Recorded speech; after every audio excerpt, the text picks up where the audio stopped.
2291, in an attempt to control violence among deep space miners, the Liandry Mining Corporation established a series of leagues and bloody public exhibitions. For 50 years, the fight's popularity grew with their brutality. Then, the war came. My name is Jeff Morris. I'm the producer at Epic Games on Unreal Tournament 3.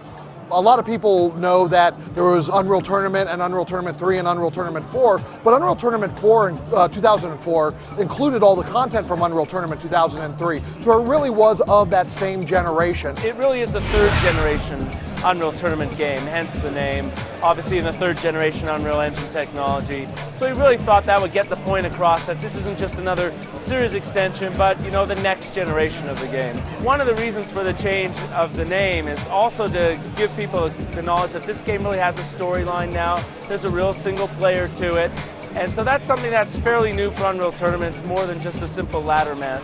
There's cinematics in it, things like that. It's not, the big story-driven game like Gears of War, but this game will definitely appeal to people who want a little bit more of a single-player element than we've ever had in the past. It's basically a revenge story. Unreal Tournament and the Unreal Universe has all these very mercenary corporations that are waging war on each other. And in UT3, you're sort of working for these various corporations in order to gain revenge on the people who butchered your family. What's really cool about that, though, is that you'll be fighting against one corporation, and then because they'll better facilitate your goal of revenge, you'll actually change allegiance to them. And then about halfway through the storyline, the Necrus assault attack takes place. And this isn't Star Trek Wrath of Khan, Genesis effect kind of terraforming. It's much more injection. And so in the map we're showing here today, Corruption, this is after the Necrus invasion begins, and you can see some of these infection tubes blasting through space, punching into the planet, starting to infect the planet's water source with nanoblack, and they're sort of a great villain from the UT universe,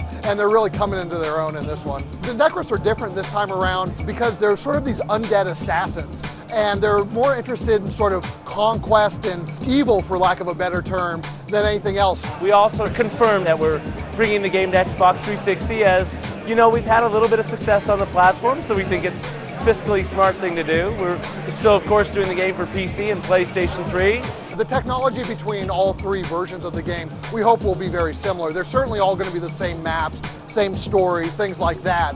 What we're really excited about is the ability to bring some of the user-created content, some of the mods, and great things that the end users are going to build on the PC version to try and bring them over to consoles and share that experience of fantastic user-created and professionally created new content. One thing I'm starting to notice is that games that are released across multiple platforms really fracture the player counts. And so instead of having one big pool to draw from in your servers, you actually only have sort of a portion of it. And so it would be great if we didn't have to fracture our player counts between those. Like, I want 100 great servers near where you live on all platforms, and if we have to divide that up across the platforms, that's not going to accomplish that.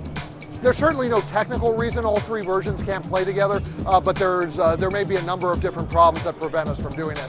Well, Unreal Tournament 3 is coming along really well. It's obviously fully playable now. We're letting people play it today. There's still a lot to do, though. Clearly, we've got to do a lot of optimization on the PC side to make sure it plays well on the average gamer PC that isn't too high end of a game.